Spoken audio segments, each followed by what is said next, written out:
Salut à vous, chers frères et sœurs dans le Seigneur, que le nom de Yah Nzambe soit béni au-dessus de toutes choses. Voilà. Aujourd'hui, nous sommes encore avec notre frère Massa pour aborder un sujet de la plus grande importance. Malheureusement, bien aimés, comme nous pouvons le constater, dans notre assemblée, dans nos différentes assemblées, il y a quelque chose qui attire vraiment l'attention au regard de la parole de Dieu. Car voici ce que nous déclare la parole du Seigneur. Dans le livre de 1 Corinthiens, le chapitre 11, au verset 14, la parole nous enseigne que la nature elle-même ne vous enseigne-t-elle pas que c'est une honte pour l'homme de porter de longs cheveux, mais c'est une gloire pour la femme d'en porter. Au verset 15. C'est ce que la parole nous dit, que c'est une gloire pour la femme de porter de longs cheveux. Mais aujourd'hui, dans nos assemblées, nous constatons que nos sœurs et nos mères n'ont plus leurs cheveux à elles-mêmes sur leur tête. Elles ont abandonné la chevelure naturelle au détriment des mèches, des laines, des perruques, ou bien même elles vont jusqu'à couper les cheveux et mettre des teintures. Donc aujourd'hui, nous voulons aborder ce sujet afin de savoir quelle est la racine de ce problème-là dans nos assemblées. Est-ce que la parole de Dieu ne nous éclaire pas suffisamment là-dessus? Est-ce que ce sont les pasteurs qui ne nous disent pas, ou ne nous disent plus la vérité sur ce sujet? Est-ce que ce sont les femmes qui refusent elles-mêmes d'accorder de l'importance en ce qui concerne les cheveux? Alors, nous allons introduire notre frère Massa qui est là pour nous répondre à ces différentes questions. Bonsoir frère Massa. Bonsoir frère. Nous sommes ravis de vous voir encore aujourd'hui. Merci beaucoup frère, merci beaucoup. Ça fait toujours plaisir. Nous espérons que vous allez bien. Par la grâce de Yah, ça va très bien. Ok frère Massa. Merci beaucoup frère. Alors, comme nous avons dit en introduction, frère Massa, nous voulons parler de la chevelure de la femme. Aujourd'hui dans l'église. Comme vous avez pu le constater, je pense, en tant que serviteur du Seigneur, de moins en moins nous voyons nos sœurs et nos mères porter les cheveux naturels. Voilà. Est-ce que vous avez fait aussi ce constat? Est-ce que vous pouvez nous dire un peu, avant de rentrer dans quelques questions, qu'est-ce que vous pensez de ce sujet-là? D'accord, merci beaucoup. Que la grâce soit rendue au Seigneur. Amen. Puisse y comme vous, puisse toutes choses. Cependant, si nous sommes, c'est pour parler de quelque chose qui concerne la vie de nos mamans, de nos sœurs qui aiment la foi. Voilà. La foi consiste à obéir au Seigneur. L'obéissance, c'est ce qui montre le degré de la foi. Voilà. Et donc, déjà, nous constatons que nos frères et nos sœurs dans l'assemblée doivent écouter attentivement ce qui va être dit, parce que le Seigneur, il a un ordre. Nous aussi, on doit connaître les ordres du Seigneur. L'Église, les pasteurs, les frères et sœurs doivent comprendre cela.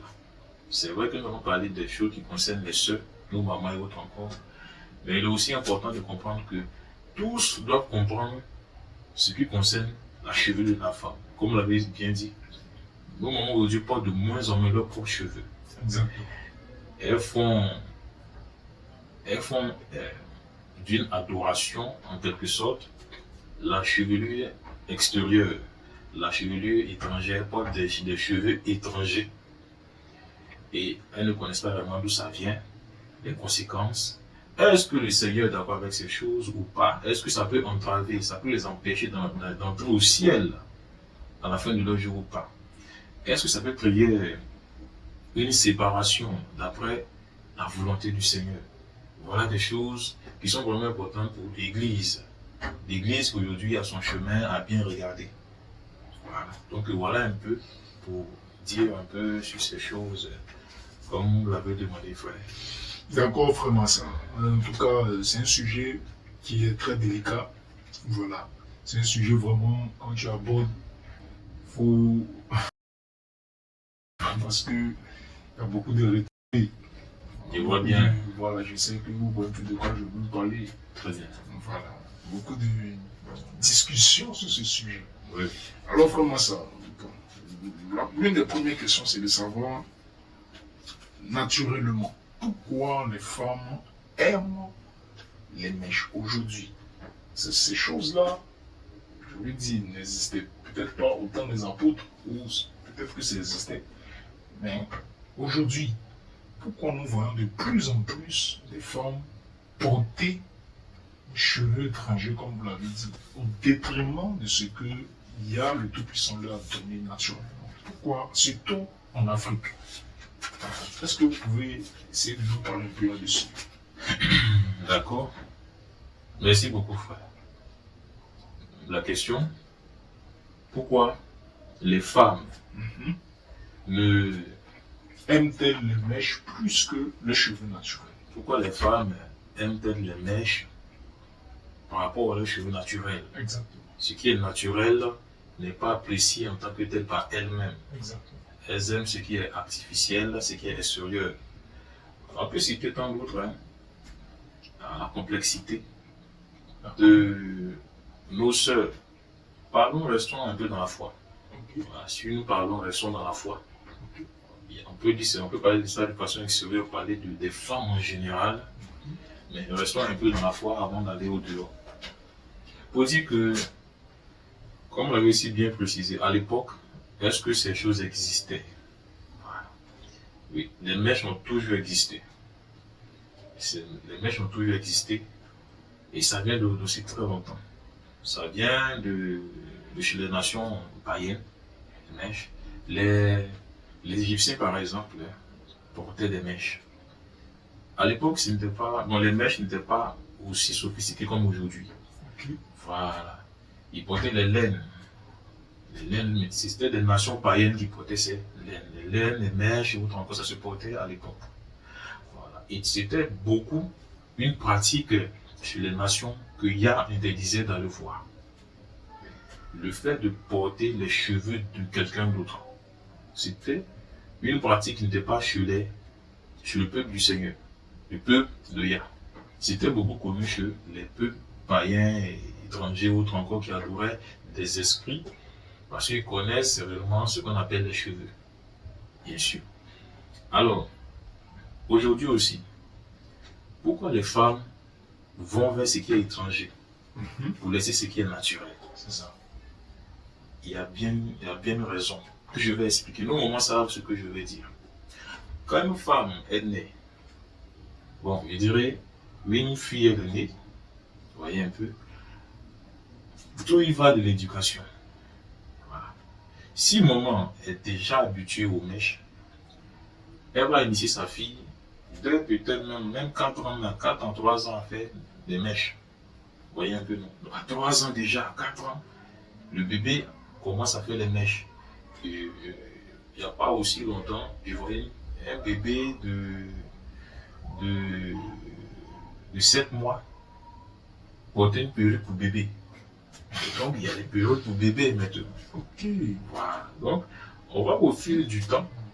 Voilà. Il y a des choses qui sont inventées, mais on n'a pas les yeux approfondis pour comprendre que ces choses viennent pour nous éloigner de l'amour des choses qui sont naturelles. C'est-à-dire que tu es né avec des choses naturelles et tu détestes cela au détriment des choses qui sont artificielles, qui ne sont même pas pour toi. Tu préfères des cheveux de quelqu'un d'autre que ton tes propres cheveux. Mais il y a une cause, il y a une raison. C'est qu'on a beaucoup de mamans qui sont là, beaucoup de femmes qui n'ont plus de cheveux. Et bien sûr, les femmes ont ce problème, mais elles n'ont pas de cheveux. Et cela vient de quoi? Leur comportement vis-à-vis de la majorité, vis-à-vis de leurs propres cheveux. Parce que nous prêchons la vérité pour dire que les mèches sont dangereux. Oui, les perruques ne sont pas bons. Mais pourquoi les femmes sont attachées? C'est parce qu'il y a une raison. Elles n'ont plus de cheveux pour beaucoup de femmes. Donc elles sont en train de cacher la partie qui n'a pas de cheveux par des mèches ou encore par une perruque. Oui. Moi, j'ai vu beaucoup de femmes, et je connais beaucoup ces choses-là, des femmes qui, depuis leur jeunesse, elles font que se mécher. Elles font que se friser par des produits acides et autres encore. Voilà, des produits acides sur le cuir chevelu.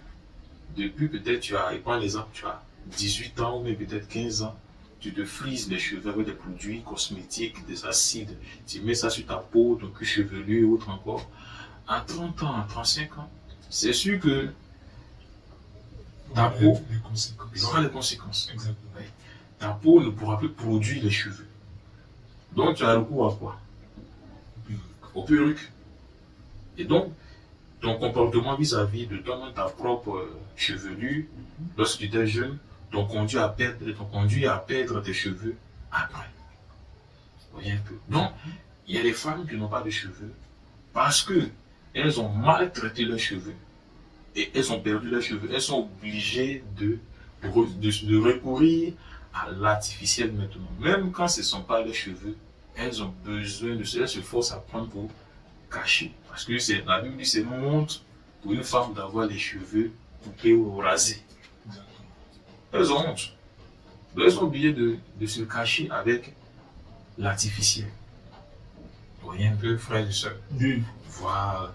Et donc, pourquoi les femmes, elles aiment les perruques? Oui. C'est pour se cacher. Pour se couvrir. Je vois bien. Voilà. Mais l'autre face aussi, c'est l'éducation pour vouloir montrer que quand tu as, je prends un exemple, hein, tu as les cheveux comme ça, tu es belle. Bon, ce qui veut dire que la femme, comme Ève a été trompée, la femme préfère des cheveux artificiels, elle se sent belle dans ces cheveux-là plutôt que leurs propres cheveux naturels. C'est comme ça qu'elle va raisonner. C'est ce qui se passe dans les femmes. Vous voyez un peu?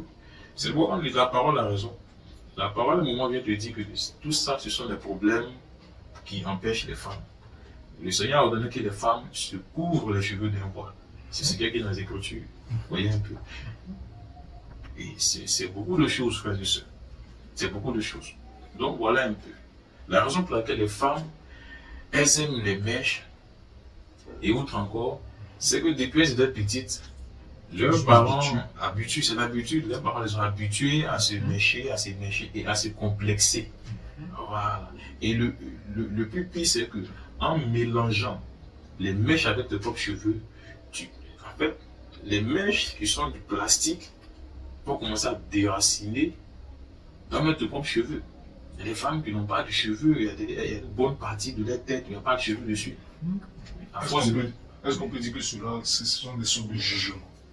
Est-ce qu'on peut appeler ça jugement? Pour ces femmes-là qui ont perdu leurs cheveux à force d'utiliser ces produits, voilà, bon marché, cosmétiques, ces produits artificiels-là. Est-ce que c'est une sorte de jugement? Ou bien est-ce que c'est juste, voilà, de manière anodine? Bon, on ne peut pas dire que c'est anodin. On sait que il y a des choses, il y a des risques. Voilà. La beauté artificielle, il y a beaucoup de risques dedans. Tu peux voir une femme qui va aller se changer c'est les soucis, n'est-ce pas? Mais il y a un danger du fait de mettre de la colle près de tes yeux. Après, l'effet de colle, ça va créer des problèmes à tes yeux. Et les femmes, après, elles ont un problème. Les yeux, à cause de la colle. En utilisant, bon, elle, c'est le résultat cherché. Mettre le souci, ça n'a qu'à être aussi long. Mais quand tu es habitué à ça, tu le fais sur 1 an, 2 ans, 3 ans, toute ta vie, et à un moment, il faut te dire que tu auras des problèmes d'yeux. Parce que les yeux, il n'y en a pas fait tes yeux pour que là, dans cette partie qui est sensible, il reçoit la colle. Voilà. Et après, tu as des problèmes de vision, plein de choses. Voilà. Et aussi, des femmes qui utilisent la colle pour les perruques. Cette colle-là, au fil du temps, ça arrache les cheveux. Et la partie où ça arrache, le cuir chevelu ne peut plus produire les cheveux. Et sans oublier que souvent, on se fait friser par des produits acidifiés, acidité, un truc comme ça. Et tout ça, tous ces mélanges chimiques sur leur tête, sans oublier que le plastique, les mèches, que ce soit mèches humaines ou mèches plastiques, ce ne sont pas des cheveux, donc c'est pas compatible avec toi. Donc ça produit quelque chose de négatif sur ton cuir chevelu. Au fil du temps, ça va te détruire. Mais c'est vraiment ça. Ok, maintenant, qu'en est-il du voile? Parce qu'on entend souvent certaines femmes qui disent que le voile aussi empêche leurs cheveux de pousser. C'est-à-dire à force d'avoir les cheveux couverts par un voile, cela empêche aussi leurs cheveux de pousser naturellement. Or, vous avez parlé du port du voile, voilà, que c'est une instruction du Seigneur. Mais nous entendons aussi des femmes qui disent que ce voile-là empêche leurs cheveux de pousser. Est-ce que voilà, vous pouvez aussi nous édifier un peu là-dessus? Bon, à savoir que ce qui a empêché vraiment la cheveux de la femme de pousser, ce sont les produits. Ok. Ce ne sont pas les voiles. Ok. Porter un voile ne va pas venir t'empêcher réellement tes cheveux de pousser. Ah, mais elles disent que toujours c'est fermé. Donc, comme toujours c'est fermé, ça empêche les cheveux de pousser. Ok. Mais ce que je sais et ce qui est vrai, 90% des femmes en Afrique aujourd'hui qui ont recours aux mèches, c'est parce qu'elles ont perdu leurs cheveux, non pas à cause du voile. Et en termes d'esthétique ou de beauté, est-ce qu'on peut dire qu'ils utilisent aussi juste pour la séduction, mais c'est faux, c'est voilà, forcément les cheveux qui t'étaient. Bon, la femme est complexée aujourd'hui, ça il faut le dire. Hein. Voilà. La femme voulant ressembler à... Bon, si les femmes africaines savaient que la première femme que le Seigneur a créée était une femme noire, qui avait une couleur de peau très belle, noire, qui avait des cheveux crépus, et elle avait des cheveux crépus, c'est ce que son créateur lui a donné. Et c'est ce que le serpent avait vu. Bon, pour le moment qui veut des cheveux frisés, lisses, non. Les cheveux d'une femme africaine, Ève par exemple, qui était une femme noire, ses cheveux étaient crépus. Okay. Et c'est ce que le serpent jalousait. Oui. Le serpent lui a dit quoi? Donne-moi tes cheveux naturels, crépus, dans lesquels se trouvent beaucoup de choses, et moi je te donne mes cheveux lisses, le serpent. Oui. Vous voyez un peu. Mais il y a un contraste. Je pense bien qu'on en parlera. Mais, pour ce que vous entendez dire, la femme, souvent, elle utilise ces choses pour séduire. À partir d'où la séduction, tu utilises des objets dans l'intention de séduire, tu ne sais pas toi-même, tu réfléchis. Tu es assisté par des idées qui ne viennent pas de toi. J'utilise les mèches pour paraître belle. Donc, j'utilise des objets pour paraître comme ça. Automatiquement, c'est n'a plus toi. Voilà. C'est comme une femme qui va se faire un make-up, par exemple. On connaît ton visage, mais le make-up, cet objet va te transformer en une telle personne.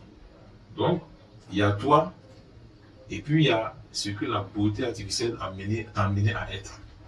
Et donc, je pense que pour nous, mamans qui pratiquent la foi, c'est aussi différent de comprendre que tu ne peux pas aller à l'église, tu ne peux pas aller à la foi avec des doubles faces, des visages faux. Oui, des choses qui sont fausses sur toi. Tu as deux visages, des make-up, tu présentes aux humains. Un ange peut te voir et dire, mais toi, c'est pas toi. Le jour de l'enlèvement, tu es dans un make-up, c'est compliqué. Réfléchissez-y. Le jour de l'enlèvement, l'ange vient pour voir si tu as été vrai, tu as aimé le naturel que Yah t'a donné. Il vient te trouver, prêt à t'enlever. Hein. Tu as les yeux bleus. Tu as les yeux bleus, par exemple, avec des lentilles sophistiquées, tu as des fossiles, tu as des faux cheveux, tu as des cheveux de cadavre, de quelqu'un, une femme qui est morte, toi tu portes ses cheveux. Donc l'ange commence à t'analyser. C'est ce qu'il faut comprendre avant pour beaucoup de discussions qui se passent dans les églises, quand on parle de cheveux de femmes, de ne pas mettre les cheveux qui sont faux. L'ange vient t'analyser au lieu de l'enlèvement. Il regarde si vraiment tu es apte à être enlevé. Mais il voit que tout est faux sur toi. Même les hommes sont faux. Parce que l'ange, il a été envoyé pour voir si vraiment tu as la foi. La foi, c'est aussi comprendre que tu dois aimer ce qui est naturel, ce que Yah t'a donné. on ne sait pas comment il a fait pour te donner ce qui est naturel. Bien sûr. Regardez même le sacrifice pour le salut. Il a fallu qu'il se donne à la croix. Et bien aussi, il t'a créé besoin des choses naturelles. Tu préfères ce qui vient, ce qui n'est pas naturel, c'est compliqué. C'est compliqué, c'est vraiment compliqué. Voilà. Oui, vraiment ça. Et est-ce que vous pouvez aussi essayer de nous dire, est-ce que c'est l'utilisation de ces faux cheveux, voilà, cette envie pour nous, de mettre de faux cheveux, ne viennent pas aussi d'une force spirituelle? Est-ce que c'est seulement naturellement, ou bien il y a d'autres choses que nous ne voyons pas naturellement avec nos yeux? Oui, bien sûr. Est-ce que cela vient forcément Voilà, d'elle-même, d'elle-même, hein? ou bien s'il y a des influences, des esprits derrière qui agissent aussi pour pousser les femmes à être telles qu'elles sont aujourd'hui? D'accord. Je dirais, je vais prendre de façon simple, Ok. des choses de la vie. Quand une femme va allumer la télévision, je suppose, elle voit une publicité, on montre une femme qui a des mèches. En fait, on lui montre une information, que voici des cheveux lisses. La publicité emmène les femmes à ne plus aimer ce qui est naturel chez elles-mêmes. On te montre une femme, et puis on va te montrer ça combien de fois dans l'année. On te montre des mèches, on te montre pour les pommades, une femme qui a un corps lisse à cause d'une telle pommade et autre encore. Donc la femme est bombardée. Elle a dans sa tête des informations qui l'amènent à lutter, à laisser le naturel pour aller prendre ce qu'on est en train de lui montrer à la télévision. Voilà. Et automatiquement, c'est un combat entre le bien et le mal. C'est aussi, actuellement, quand elle est en train d'utiliser des produits chimiques ou autre encore, c'est bien, ça produit des effets. Mais, et l'autre effet où ça commence à arracher tes cheveux. Voyez-vous un peu. C'est ça. Parce que ça ne survient pas tout de suite. Mhm. Voilà. Il faut, pour les femmes, elles ont utilisé les peaux pour friser les cheveux pendant aussi longtemps, 10 ans, 15 ans. La 16e année, pour d'autres femmes, elles ont eu des cancers. Oui, les cancers, mais ces produits-là produisent des cancers de la peau et autres. Ce qui fait qu'il y a des femmes qui n'ont pas de cheveux. Sans oublier que dans la société aussi, il y a des femmes qui n'ont pas de cheveux en tant que telles. Elles ont vendu certaines choses. Elles sont bien se cacher sur des formes artificielles et aussi défendre cette fausseté, cette vie fausse dont nous parlons, qui est vivre dans l'illusion. Voilà. Et aussi, comme je disais, hein, la télévision, les publicités amènent les femmes à ne plus réfléchir normalement, à aller vers ce qui est faux, à aller vers le serpent en fait. Voilà. Donc, la télévision la publicité peut véhiculer une idée. Si cette femme-là n'a pas reçu une éducation spirituelle, vraiment soumise selon la foi, la publicité est vraiment séduisante, mon frère. Les pubs ne sont pas faits pour les enfants, c'est fait pour te faire, c'est ciblé en fait, pour te faire abandonner l'amour de ce qui est naturel et pour t'attacher à ce qui est faux, qui n'est même pas pour toi, qui pourrait te détruire progressivement dans le temps. Et un autre effet aussi, il y a l'effet spirituel. Là, c'était la télévision, les publicités, les idées qu'on peut présenter à une femme. Il y a le côté spirituel. Satan connaît ces choses. Satan sait que lui, il est là pour lutter contre les ordres, contre la création de Yah. Et l'homme est la plus belle des créations. Il a dit que tu es la plus belle des créations. Ce qui veut dire que tout ce que tu as de naturel, c'est bon. C'est-à-dire, tu es la plus belle des créatures qui existent dans toute l'existence. C'est toi l'homme. C'est toi la femme. Rien un peu. Ce qui veut dire que lorsqu'il y a été créé, tout élément qui est sur toi, cheveux, autre pour le cas des chevelus de la femme, tout est authentifié. Ça a une valeur très élevée. Voyez un peu. Quand on lit les Écritures, qu'est-ce que le Seigneur dit? Les cheveux doivent être mêlés, mélangés à quelque chose. Voyez un peu. Parce que tes cheveux, c'est quelque chose de très important. On ne doit pas mélanger. Mais quand les femmes commencent à mélanger leurs cheveux, le véritable cheveu avec le faux cheveu, c'est un problème. En fait, c'est ce que la parole dit. Mon peuple, les femmes et autres encore, périssent par manque de connaissance. Bien sûr, frère. Elles périssent par manque de connaissance. Ouais, un peu. Bon. Aussi, c'est quelque chose de très important de savoir que instruire les femmes, les éduquer sur certains points, c'est très important. Les pasteurs aujourd'hui, ils doivent expliquer que les produits chimiques. On allons venir concernant les pasteurs. Alors, maintenant, vraiment ça, on va rentrer un peu dans l'église. Qu'en est-il de l'église? Est-ce que c'est autorisé par la parole du Seigneur qu'une femme peut porter de faux cheveux? Est-ce que la femme chrétienne a l'autorisation de porter des mèches, des perruques, des laines, tout ce qui est artificiel? Est-ce que c'est autorisé par le Seigneur? Voilà. Concernant l'église. La Bible nous dit que Christ est la tête de l'église. Donc, est-ce que Christ, la tête, le chef, accepte que ses sœurs portent des cheveux, comme vous l'avez dit, qui ont tout ça derrière les liens spirituels, l'artificiel, la publicité? Est-ce que Christ est d'accord avec cela? Vraiment ça. D'accord. Déjà, ce que vous dites, c'est un lien avec la foi, un lien avec le ciel. Exactement. Voilà. Comprendre que le ciel et la terre ne fonctionnent pas de la même manière. D'accord. Et ils ont deux essences différentes. Voyez un peu. La terre a ses moyens de fonctionner. Mais nous savons bien que le Seigneur a bien précisé qu'à la fin de toutes ces choses, quiconque aura cru sera sauvé. Nous enseignons des choses qui ne viennent pas de nous. D'accord. Les Écritures disent quoi? Que nous sommes venus dans le but de suivre les enseignements du Seigneur qui a été crucifié. Exactement. Oui. Voici un enseignement que la Bible élève à un autre niveau, à un niveau très élevé, qu'on appelle l'enseignement de la croix, que des pasteurs ont fait taire. Mais je sais qu'ils seront jugés pour cela. Dans la croix, le Seigneur explique que si tu ne portes pas ta croix, que tu ne le suis pas, jamais tu vas rentrer au ciel. Nous, maman, ne sommes pas au courant de ces choses. Oui. Dans l'église, il y a des enseignements qui ne sont plus. Mais quand on lit la Bible, ces enseignements sont en vigueur, très élevés, que les pasteurs ne font pas connaître à nos mamans, même à nos frères. Bien sûr, frère. Quand nous lisons Romains chapitre 8, on peut le lire dans Galates, on peut le lire dans Éphésiens, on peut le lire dans Matthieu. La Bible entière, même dans l'Ancien Testament, la Bible entière nous parle de fuir les dieux étrangers, de fuir les objets idolâtres, de fuir la rébellion, de fuir le péché, l'illusion, la ruse, de fuir le mensonge. Le mensonge veut dire faux. Ce qui est faux, là, faut fuir. Qu'est-ce qui est faux?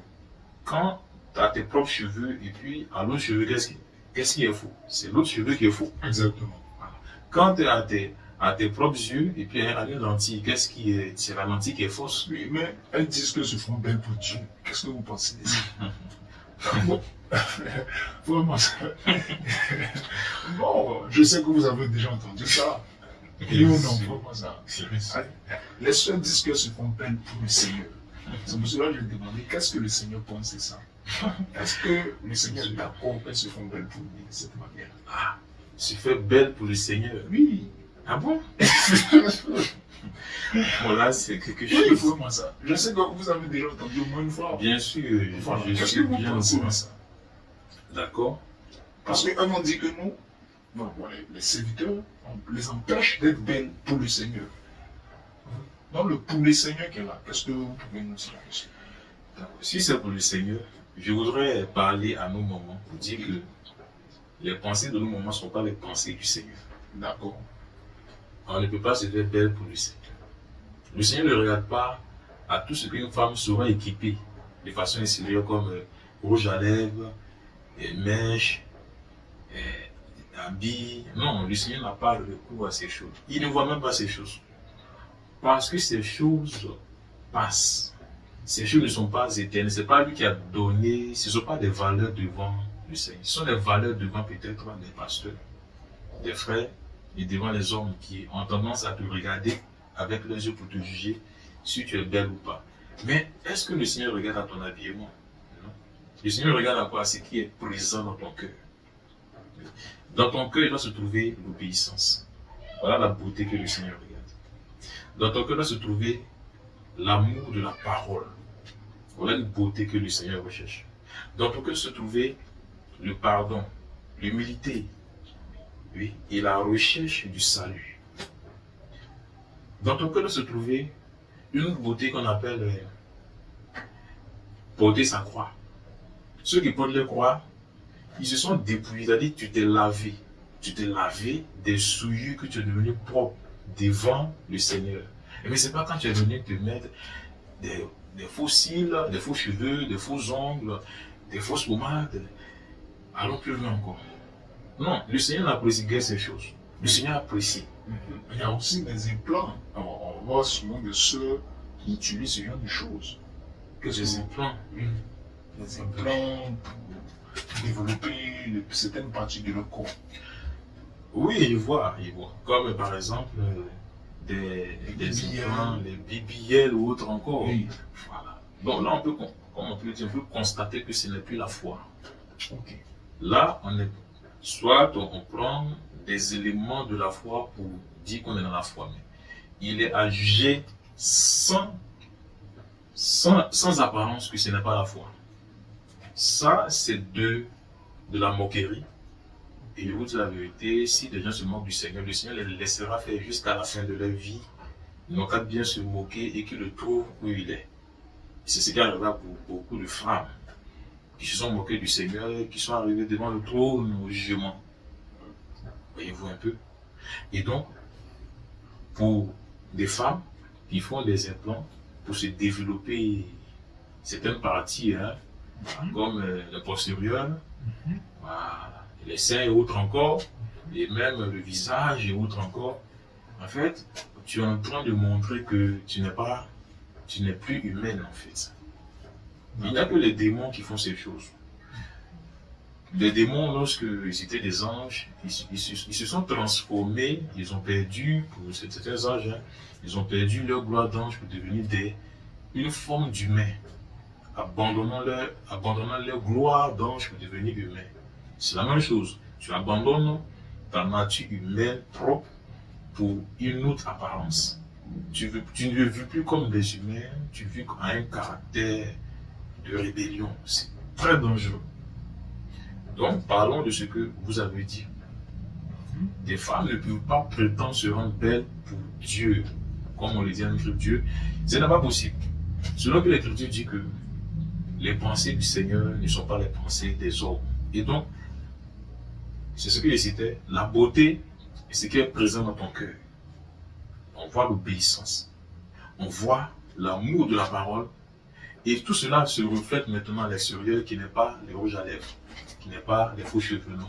Celui qui obéit, ou celle qui obéit à la parole, a une apparence différente de l'autre qui pense obéir au Seigneur en disant que il me fait belle pour Dieu. Le Seigneur ne te voit même pas.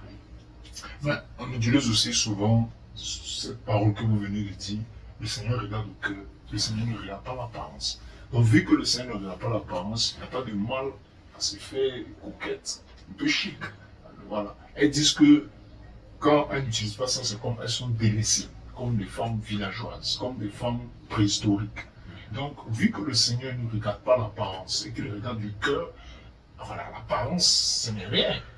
Ou bien c'est nous qui comprenons mal la parole, ou bien est-ce que c'est la parole, c'est cette parole-là qui est le problème, ou bien c'est nous qui interprétons mal les Écritures. D'accord. Bon, là déjà, quand le Seigneur dit qu'il ne regarde pas, Il regarde au cœur. il regarde au cœur, Voilà. non à l'apparence. Bon, nous savons déjà qu'il y a trop d'idées développées pour la désobéissance. Ok. Les hommes, les chrétiens, les pasteurs non convertis développent des idées pour soutenir la rébellion, la désobéissance au milieu de l'Église. Ok. Le fait de dire que Dieu regarde pour beaucoup, ce sont des paroles que nous avons. Dieu regarde au cœur, non à l'apparence. Mais qu'est-ce que l'Écriture dit? Bon, pour ceux qui disent que Le Seigneur regarde au cœur, non à l'apparence. Pour ceux qui le disent, on va prendre ce que les pasteurs disent, on va prendre ce que la Bible dit. Pour ceux qui suivent la Bible, bien sûr. Le Seigneur dit quoi? De sa propre bouche. Quand nous sommes dans Matthieu, il dit c'est du cœur des hommes que viennent les péchés. Bon là, on pense que Dieu regarde au cœur. Hein. C'est de ton cœur que viennent les adultères, les péchés, la fornication, l'orgueil, la méchanceté, les jalousies. Ça c'est du cœur que ça vient. Sommes-nous sûrs que si aujourd'hui le Seigneur ouvre le cœur de nos mamans pour aller dedans, le Seigneur il sera content d'elle? Donc si on tient compte de ce que le Seigneur regarde au cœur, si le Seigneur ouvre ton cœur aujourd'hui, tout ce qui est dans ton cœur, je ne pense pas que le Seigneur va accepter ce que tu fais. Parce qu'aujourd'hui, les gens vont à l'église, leur cœur rempli de vanité. Ils ne cherchent pas le Seigneur, ils ne vont pas chercher le Seigneur. Ils ont trouvé un argument pour dire le Seigneur regarde au cœur, non à l'apparence. Laissons l'apparence. C'est du cœur que le Seigneur regarde, mais qu'est-ce qui est dans ton cœur? En effet, si le Seigneur regarde dans ton cœur, il regarde dans ton cœur du fait que tu mets les choses que lui veut dans ton cœur. C'est pas ton cœur qui ne peut pas toxiquer. Toi-même, tu mets dans ton cœur qui veut. Toi, dans ton cœur, là, parce que c'est de l'abondance du cœur que la bouche parle. C'est que ce que tu aimes beaucoup, c'est ce que tu fais. Ok. Si nous disons que les mèches sont mauvais, et que toi tu aimes les mèches, c'est parce que ton cœur, là, ça aime les mèches. Et donc quand le Seigneur viendra voir que, en fait, tu as préféré, dans ton cœur, hein, tu as préféré l'amour des mèches que tes propres cheveux. Voilà, le Seigneur il aura travaillé dans ton cœur que tu aimes l'artificiel par rapport à le naturel que lui t'a donné. Comment lui va te juger? Bonne question, frère Massa. Alors, s'il en est ainsi, pourquoi dans nos églises, nous voyons cette pratique-là, cette idolâtrie derrière les faux cheveux, derrière le maquillage, sachant que le Seigneur est contre cette pratique? Pourquoi dans nos églises, aujourd'hui, partout, nos sœurs, nos mères sont surchargées de ces choses-là sur la tête? Est-ce que le pasteur ne prêche plus la parole du Seigneur? Est-ce que la parole est mal interprétée? Est-ce qu'il y a une rébellion vis-à-vis de ces choses venant des femmes? Aujourd'hui, quel est le problème, frère Massa? Parce que c'est dangereux. Bien sûr que c'est dangereux. Le problème, c'est surtout sur plusieurs volets. On va prendre peut-être 2 ou 3. Ok. C'est que les gens, les chrétiens, ne savent pas que la foi, c'est une éducation. Ok. Bon, ce qui veut dire que les pasteurs, même là, ils ne sont pas éduqués. Il faut être éduqué pour éduquer. Il faut. Je veux dire, mais allez-y. Il faut avoir reçu une éducation pour la transmettre à quelqu'un d'autre. Le Christ dit en Matthieu, quand Matthieu chapitre 28, il dit, allez dans toutes les nations, faites des disciples, baptisez-les, enseignez-les ce que moi je vous ai enseigné. L'enseignement consiste qu'on est en train d'éduquer quelqu'un. Mais quand on va dans une église, on voit que tout est dans l'église. Alors, on voit que celui qui est censé éduquer n'éduque pas. Il vient pour s'amuser avec la parole. On ne voit pas l'éducation. Regardons la vie des apôtres. Les apôtres ont éduqué les femmes. Oui, le livre du Seigneur est là pour nous éduquer. Quand nous lisons dans Hébreu et autres encore, il dit l'écriture. Quand on prend une autre écriture, l'écriture est là pour faire quoi? Pour nous éduquer. Pour nous instruire. Où est l'éducation? Où est l'éducation spirituelle chez les femmes? Où est l'éducation spirituelle chez les frères? L'église n'éduque plus. L'église est à la recherche de ce qu'eux-mêmes ils veulent. Donc c'est un problème, raison pour laquelle on ne voit pas l'ordre ou encore le sérieux chez beaucoup de ministères. Les ministères ne sont plus là pour éduquer. Ils sont là pour... Bon, et prends l'exemple, ils ne sont pas là pour éduquer ceux qui vont détruire. Là où tu prends la Bible et puis tu n'éduques pas, Satan vient de changer comme lui veut. Et puis tu as toujours la Bible, Seigneur, Seigneur, et il a dit, c'est pas tout ce qu'il dit Seigneur qui vont entrer au ciel parce qu'il connaît déjà le comportement. Ils ne se comportent pas comme moi je veux. Ils sont à gauche, à droite, et ils viennent, Seigneur, Seigneur. Non, ce n'est pas cela. Il faut être éduqué, marcher sur l'éducation de la foi. Oui. Je prends un thème qu'ils ont l'habitude de dire, on est sauvé par la grâce. Exactement. L'œuvre de la croix est suffisante. L'œuvre de la croix est suffisante. Si l'œuvre de la croix est suffisante, je peux vous citer des paroles de la propre bouche du Seigneur qu'il vous demande de faire. Oui.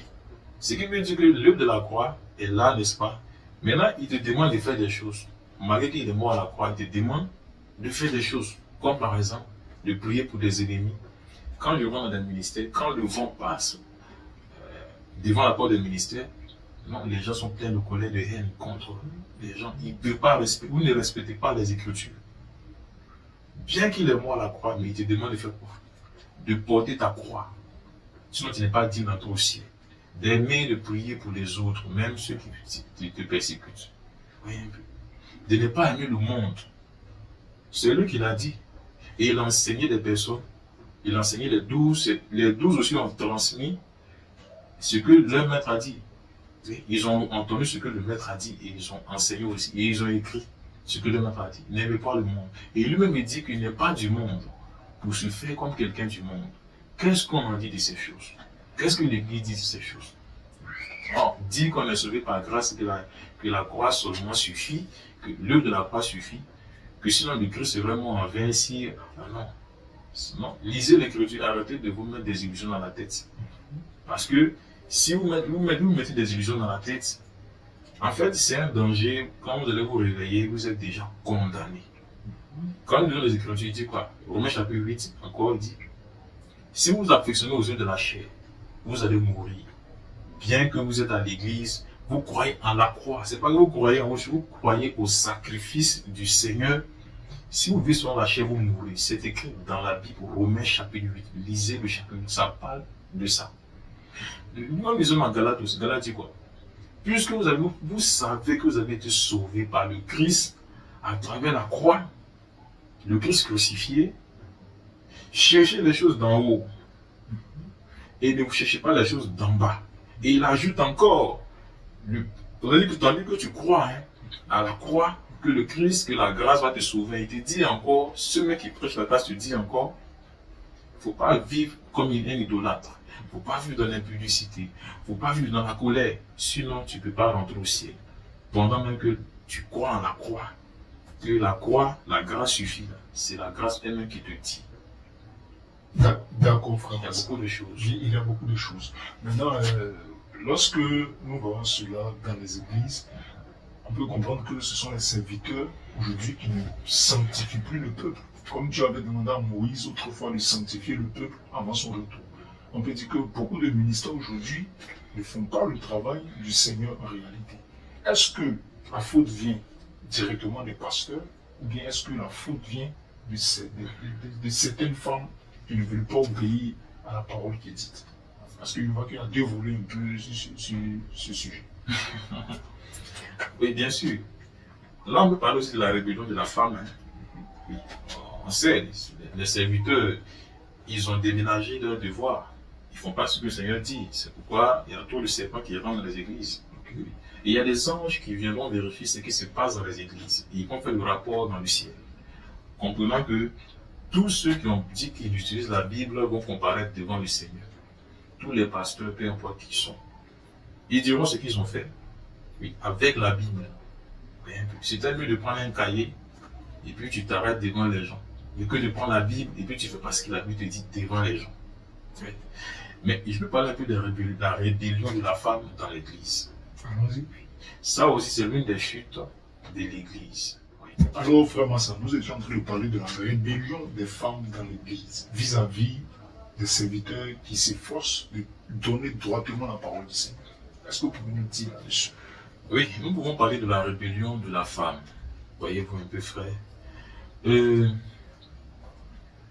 ce que nous disons au commencement, les femmes qui ont perdu leur chevelure, par exemple, qui ont recours aux mèches, aux perruques pour vivre aujourd'hui, elles se disent indépendantes.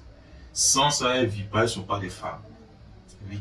Automatiquement, elles se voient obligées de combattre la parole de Yah. Dans le sens où, j'explique ce que je dis, dans le sens où ces femmes sont obligées de défendre une idéologie, des idées défendre les idées qui vont leur permettre de rester dans ce qu'elles font. Et donc tout ce qui viendra pour les empêcher de mettre les mèches, elles vont combattre cela. Et ce qui se passe beaucoup dans les églises et un peu partout. Oui. Quand on vient dire, je prends une citation que j'ai dit, ce que femme veut, Dieu veut. Bon. Là, c'est pas du tout, c'est pas une parole qui est vraie. Voilà, c'est pas une parole qui est vraie. Dans le sens où, si vraiment ce que femme veut, Dieu veut, ce que Dieu veut, c'est ce que femme veut. Voilà. Ce que Dieu veut, c'est ce que femme combat. C'est ça. Ouais. Quand on dit aux femmes, les mères sont pas bons, c'est pas que la femme ne sait pas, elle sait que c'est pas bon. Mais elle est obligée, parce que pour les femmes, c'est à cause de la sorcellerie. Les femmes chargent des marmites, elles chargent des bagages spirituels. Et ce qui fait qu'elles n'ont pas de cheveux.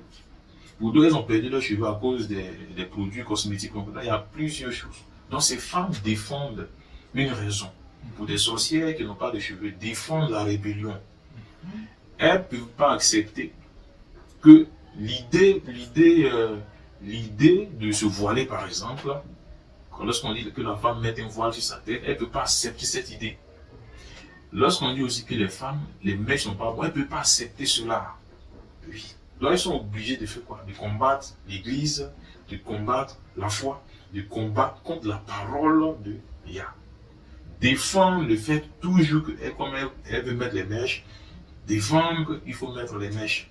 Donc quand un pasteur vient, il dit, le moment, Dieu n'aime pas ceci, Dieu n'aime pas cela, tu es en train de... Enfin, elle se voit combattue. Elle se voit combattue. Parce qu'elle aime les mèches, parce qu'elle n'a pas de cheveux. Mais toi, tu viens dire que la parole de Dieu dit qu'il ne faut pas avoir les mèches.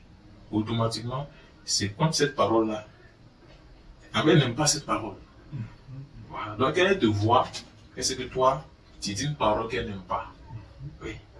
Il faut comprendre que c'est ce qui se passe dans le cœur de certaines femmes et au cœur même des ministères. Ce sont les femmes qui combattent les ministères. Renversés. Il ne faut pas, le pasteur va parler de ça. Donc les pasteurs au fil du temps, un pasteur pouvait prêcher qu'on ne porte pas pantalon et prendre l'exemple. On ne met pas les mèches, il faut se voiler. 5 ans après, il dit non, une nouvelle révélation. Une nouvelle révélation que en fait, le Seigneur regarde au cœur. Ce pasteur a été combattu. Soit par sa femme, utiliser sa femme pour le combattre. Bon, sa femme fait les mèches. Elle ne peut jamais dire aux autres, les autres femmes de l'assemblée de ne pas mettre des mèches. Donc automatiquement, il y a eu un combat spirituel là entre le bien et le mal, entre le pasteur et sa femme. Et généralement, c'est sa femme qui remporte. Vous voyez un peu comme elle va remporter. Bien sûr, et le serpent se glisse au milieu de l'assemblée, toutes les femmes commencent à mettre les mèches. Pendant que autrefois, peut-être 5 ans en arrière, il prêchait que Dieu lui a dit que c'est pas bon. Et il prouve ça bibliquement que c'est pas bon. Vous voyez un peu. Et donc les femmes se trouvent principalement en train de combattre contre les vertus de la foi. Parce qu'elle veut mettre des mèches, elle veut mettre des pantalons, elle veut mettre des faux, tout ce qu'on leur dit que le Seigneur, la parole n'aime pas.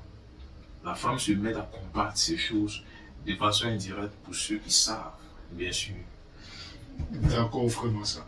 Alors, qu'en est-il de ces pasteurs-là, voilà, qui sont peut-être véritablement appelés par le Seigneur, mais qui ne prêchent pas ces choses? Je me dis, par exemple, des pasteurs qui font la théologie qui n'enseignent pas ces choses dans les églises. Voilà. Est-ce que cette parole est voilée? Est-ce que le Seigneur révèle cette parole à quelques serviteurs? Ou bien est-ce que c'est, on entend souvent parler de conviction? Ils disent, moi, je n'ai pas la conviction. Dieu ne m'a pas encore montré ça. Donc, il n'enseigne pas ces choses. Qu'est-ce que vous pouvez nous dire aussi là-dessus? D'accord. Bon, nous savons bien, en termes de conviction, la Bible dit que ce qui n'est pas sujet de conviction est péché. Voyez un peu, non? Voilà. Le Seigneur veut nous aider à ce sujet. Ouais. Puisque il y a des choses pour lesquelles on attend une conviction. Mais à partir d'où la parole vient t'aider, à te comprendre, puisque j'ai écrit que la parole est là pour nous convaincre, pour nous instruire, pour nous éduquer. Et c'est d'abord là pour nous convaincre. Bien sûr. Quand le Seigneur nous a laissé des paroles, la parole qui est notre orientation, concernant la conviction, puisque tu n'es pas convaincu, mais la parole même te conduit à être convaincu. Ça dépend si toi encore tu aimes toujours le monde. Là, tu commences à combattre contre les traces de conviction qui sont dans la Bible. Et ce qui peut t'aider à être convaincu, toi, comme ton amour est toujours attaché aux choses, tu aimes ça, tu aimes les mèches, tu aimes ça, tu aimes ça. Donc, tu ne peux pas réellement voir, tu deviens aveugle par l'amour des passions. Je prends un exemple. Quand le Seigneur nous amène dans cette réflexion, réfléchissons. Parfois, la foi se réveille lorsqu'on réfléchit. Le Seigneur te fait comprendre que toi, tu n'es pas du monde. Tu ne peux pas marcher comme les gens qui sont dans le monde. Que tu es peut-être tu es quelqu'un de spécial. Que lui, il n'a pas marché, il a vaincu le monde. Quand tu t'assois et que tu regardes, qu'est-ce que le monde? On doit avoir cette conception de savoir que le monde, c'est tout ce que le Seigneur ne peut pas accepter. Le Seigneur ne peut pas accepter ça. C'est ça qui est le monde. Oui. Le Seigneur ne peut pas permettre que tu aies ça. Oui. Est-ce que le Seigneur peut permettre que nous soyons des personnes de colère, qui aimons la colère, qui aimons l'impudicité? Bon. Voyez un peu. L'impudicité, par exemple, se place à deux niveaux. Pour des pasteurs qui enseignent vraiment la voie du salut, il y a deux formes d'impudicité. Il y a l'impudicité physique que nous connaissons. Et l'autre impudicité, c'est d'aller vers des œuvres des esprits, des œuvres de démons. C'est-à-dire que tu t'en vas forniquer avec des démons en utilisant des objets. Le démon, comment il vient vers toi? À travers des objets. Par des portes que toi-même tu ouvres. Oui, bien sûr. Donc, deux formes de fornication physique, spirituelle. Tu ne forniques pas physiquement, mais tu peux forniquer spirituellement. Lorsque nous lisons dans l'Apocalypse, nous voyons ce verset qui nous dit que les élus, ce sont ceux qui ne se sont pas souillés avec des femmes. Mais ils sont vierges. Ça ne veut pas dire que ce ne sont pas des personnes qui ne sont pas mariées. Ce sont des personnes mariées, mais ce sont des personnes qui ne vont pas vers des démons. C'est-à-dire qu'ils ne forniquent pas, ils n'ont pas touché des œuvres de démons, des œuvres impures, des œuvres de l'idolâtrie. Et donc, pour dire ce que nous disons, il est très important de savoir que on ne peut pas permettre des choses dans l'église. Non, c'est pas un marché où tout se trouve. Non. Il y a des lois. Le Seigneur a laissé des lois pour une église parfaite, sans tache ni ride. Et il connaît ce qu'il aime. Tout ce que nous disons, il y a ceux qui aiment le Seigneur, il y a ceux qui n'aiment pas le Seigneur. Il y a ceux qui sont au milieu. Il y a ceux qui prennent bien ce que le Seigneur dit. Il y a ceux qui sont retentis, ils sont réticents. Il y a ceux qui, comme vous l'avez dit, qui cherchent une conviction alors qu'ils ont déjà la conviction dans la parole. Ils ne veulent pas réfléchir aux Écritures, c'est tout. Il y a des pasteurs qui sont encore pour s'amuser, d'autres sont envoyés pour perdre. Voilà. Un pasteur qui ne te dit pas la vérité va te perdre. Un pasteur qui te convainc que le Seigneur regarde à ton cœur, il ne te dit pas de lire ta Bible, de rester concentré, de voir ce que le Seigneur aime, de ce que le Seigneur n'aime pas. Il ne t'aime pas. Quand tu vas ouvrir tes yeux, tu es devant le Seigneur de vérité qui va te juger avec les Écritures. Et donc, ce n'est pas une question de dire, moi je n'ai pas de conviction. Lui-même t'a déjà convaincu que lui, il n'aime pas le monde. Qu'est-ce que tu attends? C'est le pasteur qui te fait comprendre que le monde, ce n'est pas un danger. Lorsque le Seigneur te présente les choses qu'il n'aime pas, on appelle ça le monde. Quand le Seigneur dit qu'il n'aime pas ces choses, c'est qu'il veut dire que c'est un danger pour ton âme. Peut-être que tu ne sais pas un danger pour ta vie physique, mais c'est un danger pour ton âme. C'est un danger pour ton éternité. Et nous savons que l'éternité se situe dans l'enfer pour l'éternité ou dans le ciel pour l'éternité. Et donc faisons attention. Lorsque nous parlons de conviction, il nous a déjà convaincus de ce qu'il aime, de ce qu'il n'aime pas. Le problème, c'est toi qui aimes encore peut-être les mèches, tu aimes encore les pantalons parce que tu as de belles formes, tu voudrais les présenter à 2 ou 3 hommes en passant. Mais, à la fin de toutes ces choses, le Seigneur te dira, je t'ai déjà averti, je t'ai déjà convaincu que je n'aime pas tes idées. Ce sont des idées qui sont dans ta tête. Mais si lorsque tu veux porter des pantalons, il n'y a pas de problème. Il n'y a pas de problème. Ce sont tes idées. Mais quand nous venons aux Écritures, à celui qui va te juger à la fin, nous te présentons comment on va le faire en fait. C'est parce que devant lui, tes idées ne tiennent pas. Tes raisonnements ne tiennent pas, ni même du pasteur qui t'a convaincu que Dieu regarde qu'au cœur. Ça ne tient pas. Lui, quand il sort le livre, il commence à te juger selon le livre que tu as chez toi à la maison, mais que tu prends que le dimanche. Oui, un peu. Et donc, frère, pour terminer, pour dire que arrêtons de dire que c'est un sujet, j'attends une conviction. Tu n'auras jamais cette conviction. Ça ne va pas être. Cette conviction est dans les Écritures, dans l'amour des Écritures et dans l'amour du Seigneur. Et cette conviction est dans le fait que tu dois accepter que ce que tu aimes là, le Seigneur n'aime pas. Oui. Donc, quand tu aimes ça, tu ne peux pas être convaincu. Ça, il te dit, tu ne vas pas faire de rêve. Oui. Pour cette personne que le Seigneur permet, c'est parce que cette personne-là, c'est une grâce. Ça dépend du Seigneur. Mais dans les Écritures, c'est écrit que tu dois aimer ça, tu ne dois pas aimer ça. Enseignons-le. Oui. Voilà un peu. D'accord, frère Massa. Alors, l'une de nos dernières questions, c'est de savoir, est-ce que les femmes qui portent les mèches vont rater l'enlèvement, ou bien, si l'enlèvement ne se pas encore produit, qu'elles meurent avec les mèches, elles seront rejetées par le Seigneur. Nous avons entendu certains serviteurs qui disent que, voilà, elle est morte avec les mèches, mais quand son âme s'en va, son âme ne va pas avec les mèches. Ou bien d'autres qui disent que quand la personne meurt, quand on va l'enterrer, on enlève les mèches. Donc son corps qui est mort n'a pas les mèches sur la tête. Est-ce qu'une femme qui porte ça, qui vient à mourir, son âme peut être sauvée malgré tout? Bien dans l'enlèvement, est-ce que ces produits, ces faux cheveux-là peuvent faire rater l'enlèvement à nos sœurs?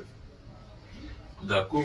Bon, là, c'est une question vraiment critique. Là, il s'agit de la fin de toute chose. Tu as vécu jusqu'à la fin. Bon, pour une femme qui meurt avec les mèches, je pense que, étant sur la terre ici, pour y prendre le cas d'une femme qui vivait dans une église, qui a vécu dans l'église pendant 20 ans par exemple, qui meurt aujourd'hui avec les mèches. Vous voyez un peu. Voilà, si elle meurt avec les mèches, qu'est-ce qui va lui arriver? Qu'est-ce qui va arriver à cette femme? En fait, nous allons présenter ce cas d'une manière ou d'une autre. Déjà, personne n'est avec elle où elle est partie. Vous voyez un peu. Voilà, elle va se retrouver face à un résultat de sa vie, de ce qu'elle a cru, de ce que là, sa propre vie intérieure commence à la juger là où elle est partie. Oui. Déjà, nous savons que où elle s'en va, quand quelqu'un meurt, il s'en va dans le monde des esprits pour toujours. Vous voyez un peu. Et l'état de son âme va dépendre s'il peut aller à droite ou aller à gauche. Nous enseignons la parole pour envoyer les hommes à droite, n'est-ce pas? Voilà. Pour aller à droite, il faut que tu aies abandonné les choses qui vont t'emmener à gauche. N'est-ce pas, frère? Exactement. Exactement. Si tu vas aller à droite, parce que tu ne peux pas aller à droite et aller à gauche et en même temps à droite. Exactement. Donc pour aller à droite, il faut que tu abandonnes les choses qui t'emmènent à gauche. Et nous, tout ce que nous disons, c'est pour t'emmener à droite, pour t'éviter la gauche. Et donc, les passions de la gauche font la guerre aux passions de la droite. De même que les passions de la droite font la guerre aux passions de la gauche. Pour une femme à qui on a dit qu'elle peut mettre les mèches, qu'elle peut mettre les pantalons, qu'elle peut mettre les fossiles, que c'est pas grave que le Seigneur regarde au cœur, lorsqu'elle sera morte, on va peser cela avec la vérité maintenant. Sachant qu'elle a vécu avec les mèches, les fossiles, tout ce qui est faux, les pantalons ou autre encore. On va mettre son cœur et sa foi, sa vie, vis-à-vis de la Bible. La Bible dit que nous serons jugés par le livre de vie. Quand on te dit d'aller à droite, en te disant que le Seigneur n'aime pas les choses de la gauche, et puis on te dit que non, c'est pas grave, que le Seigneur regarde au cœur, on te convainc que, en fait, c'est pour convaincre que ce que tu as dans le monde, c'est pas grave. Aujourd'hui, l'Église rassure que vivre dans le monde, c'est pas grave. Pour une femme qui porte des mèches, qui s'est fait artificielle, qui paraît encore comme la femme d'avant, c'est pas grave. Mais quand tu vas arriver devant le Seigneur, oui, le Seigneur va fouiller dans ton cœur pour dire, toi tu savais. Il y a des femmes qui savent que ce qu'elles font c'est faux. Mais c'est qu'elles arrivent devant le Seigneur leur dit, tu sais, toi tu sais. En fait, pour beaucoup de gens, nous disons, c'est pas que les femmes ne savent pas faire. Les femmes savent. Elles savent que c'est pas bon. Mais comme il le dit souvent à la rébellion, les femmes se rebellent, elles veulent se méfier. Il y a des sorcières. Oui. Et elles entraînent d'autres femmes innocentes à la rébellion. Participons-nous tous.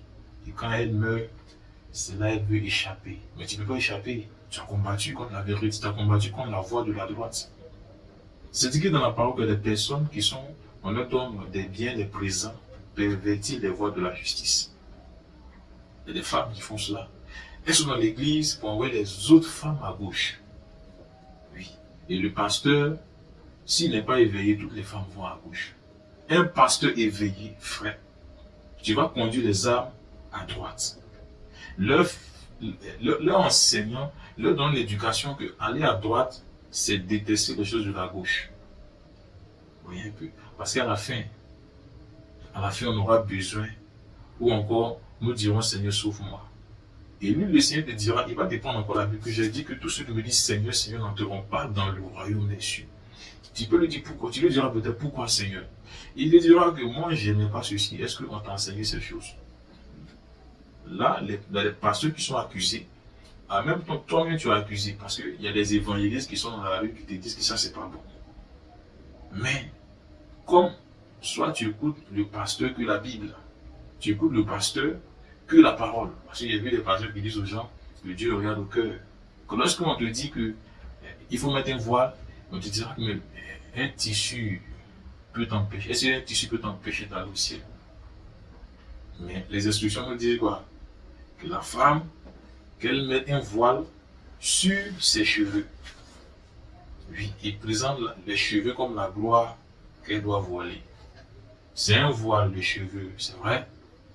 Mais quand on lit, ils disent, ce voile par exemple, ce voile qui est la cheville de la femme doit être voilé.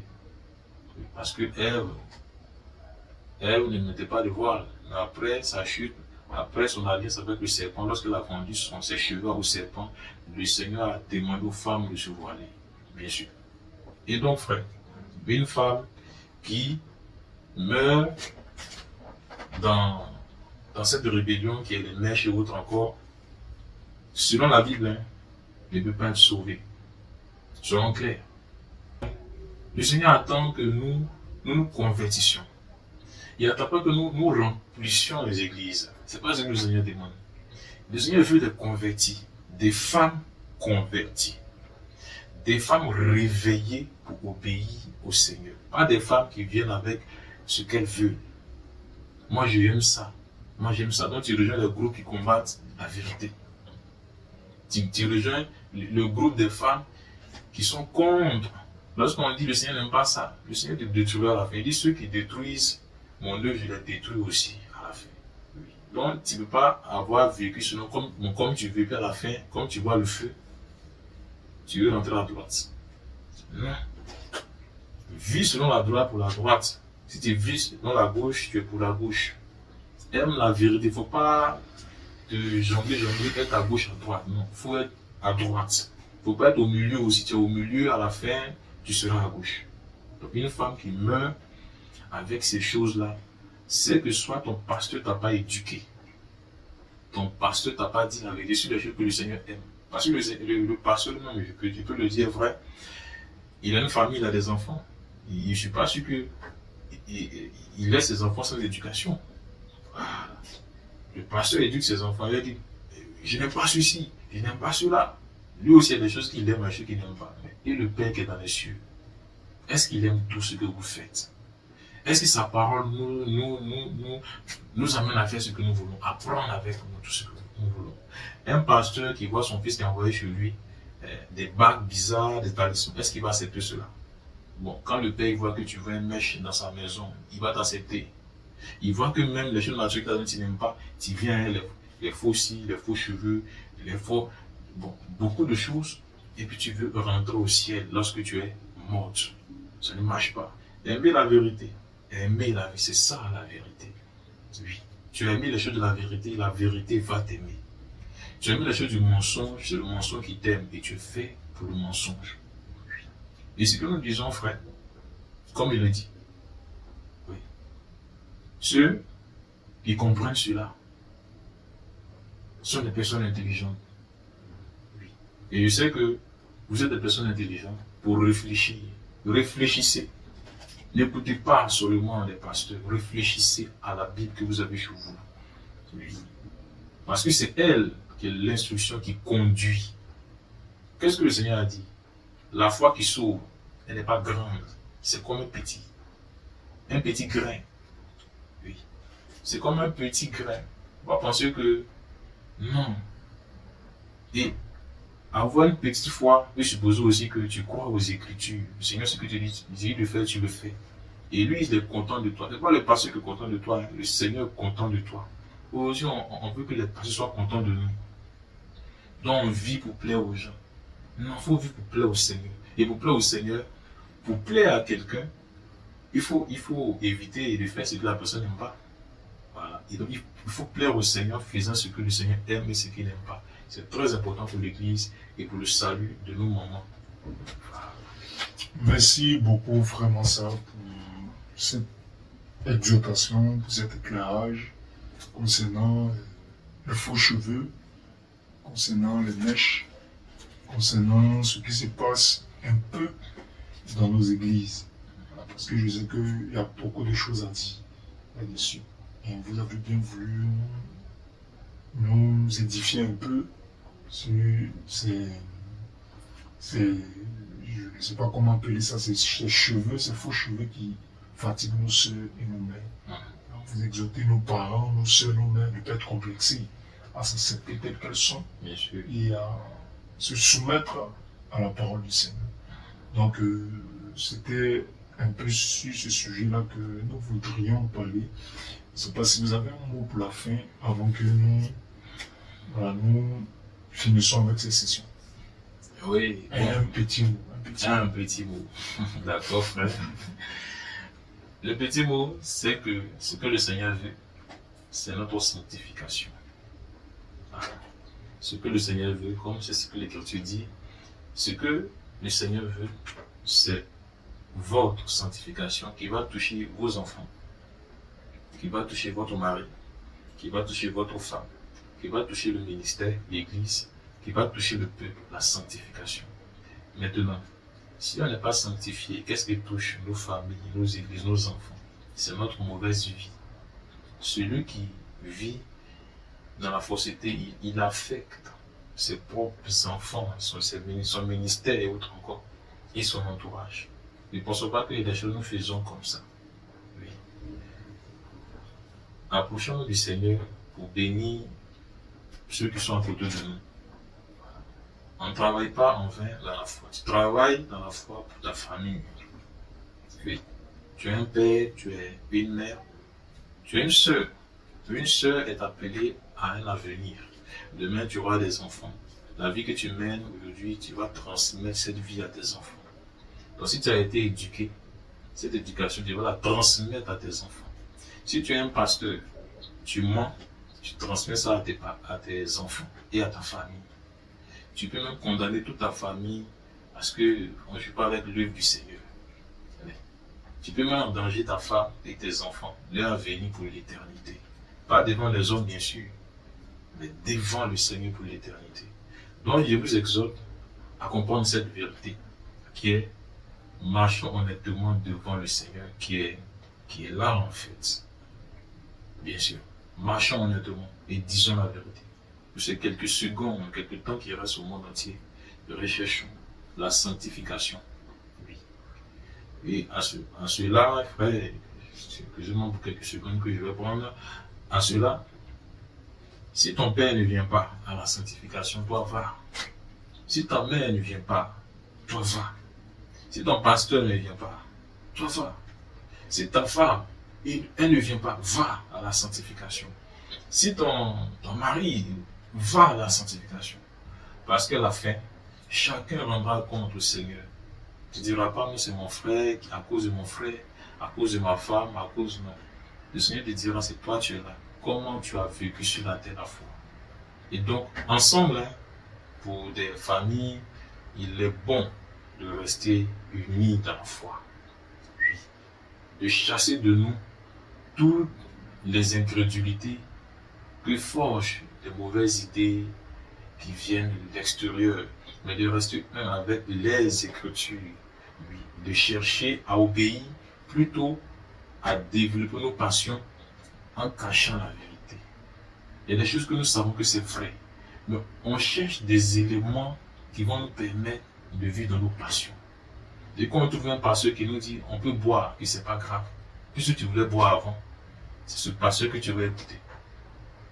Tu vas trouver un pasteur, puisque tu aimes les mèches qu'on vient de parler, quand on dit non, les mèches ne sont pas dangereux, qu'en fait Dieu regarde au cœur, tu te glisses à côté, sans oublier que tu vas comparaître devant le Seigneur un jour. Non pas toi seulement, tes enfants qui arrivent. Puisque eux aussi, tu vas les transmettre l'éducation que tu as reçue. Faisons très attention. Que Yah nous bénisse et gardons la foi. Merci vraiment ça. Que le Seigneur nous bénisse, que le Seigneur vous bénisse. Ça à vous, frères et sœurs, au nom du Seigneur Isaiah. Amen. Amen. Merci beaucoup, frère. Merci.